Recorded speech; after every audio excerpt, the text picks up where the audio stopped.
शांति ओम शांति ओम शांति।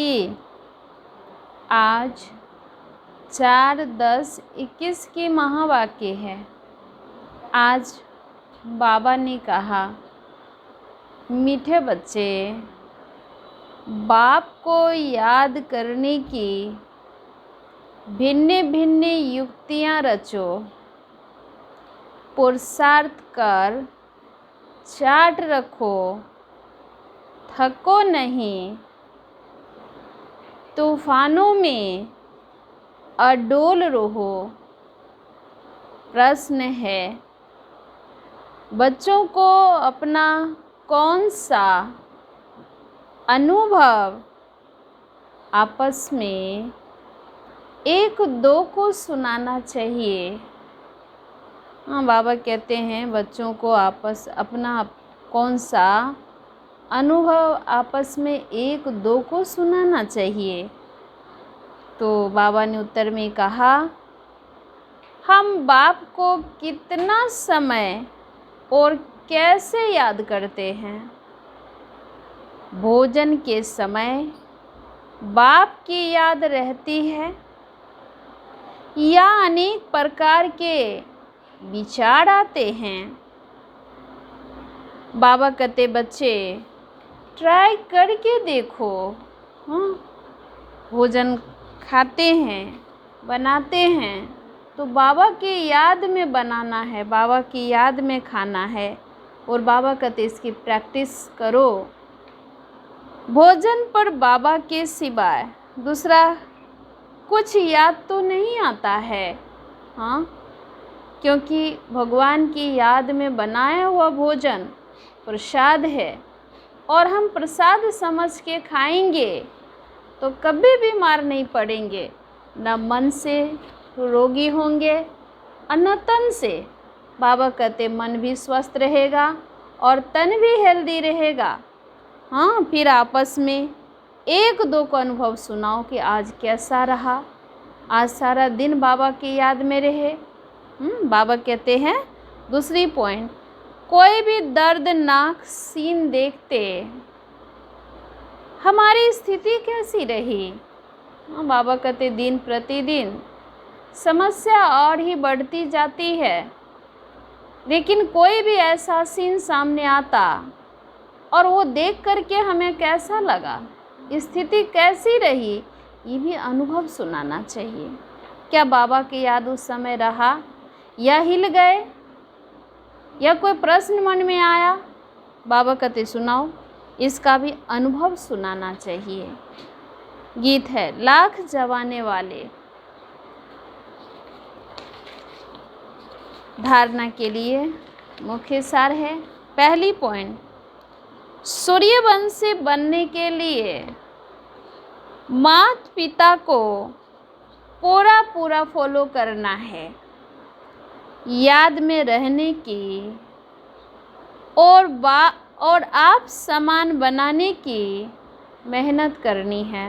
हाँ, बाबा कितना अच्छा कहा, याद में रहने की और आप समान बनाने की मेहनत करनी है। कम से कम बाबा कहते हैं कि चलो उसे ज्ञान सुना करके अपने जैसा हम जिन्स तो तैयार कर सकते हैं ना। हाँ, दूसरी पॉइंट है, पुरुषार्थ कर श्रीमत पर चल शांत रहना है। बाबा शांति का सागर है, प्रेम का सागर है।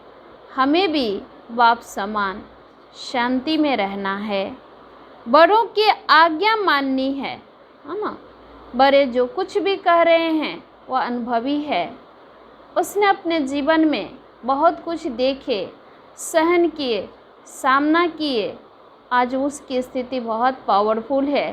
तो बाबा कहते उनकी हर बातों को मानना चाहिए, अनुभव सुनना चाहिए। वरदान है, स्वयं को सेवाधारी समझकर झुकने और सर्व को झुकाने वाले निमित्त और नम्र चित भव। बाबा कह रहे हैं किसी को झुकाना है हमें स्वयं झुक जाना है। और बाबा कहते हैं जितना नम्रचित भाव होंगे, निमित्त भाव होंगे, उतना हम सच्चा सेवाधारी होंगे। तो बाबा ने क्या कहा, निमित्त उसे कहा जाता जो अपने हर संकल्प व हर कर्म को बाप के आगे अर्पण कर देना। निमित्त बनना अर्थात अर्पण होना, और नम्रचित्त वो है जो झुकता है। जितना संस्कारों में, संकल्पों में झुकेंगे, बाबा कहते हैं, क्योंकि देवताओं वाला संस्कार होना चाहिए। बाबा कहते पुरानी दुनिया की कोई भी आदतें या कड़े संस्कार नहीं होना चाहिए। संकल्प भी शुद्ध और पवित्र होना चाहिए। जितना संस्कारों में, संकल्पों में, उतना विश्व आपके आगे झुकेगी।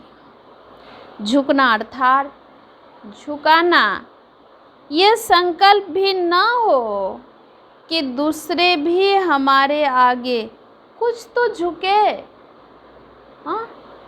जो सच्चे सेवाधारी होते हैं वह सदैव झुकते हैं। एक फलदायक वृक्ष सदैव झुका हुआ रहता, सदैव मीठा फल देते हैं, निस्वार्थ रहते हैं, है ना। तो बाबा कहते हैं झुकते वो जिसमें जान होते, अकड़े रहने व्यक्ति मुर्दे की पहचान है। जितना हम झुकेंगे उतना हमें सफलता के शिखर पर पहुँचेंगे। झुकना अर्थात झुकाना। झुकना कमज़ोर की निशानी नहीं है, ये हमारी महानता है, ये कमज़ोरी नहीं। कभी अपना रोब नहीं दिखाते।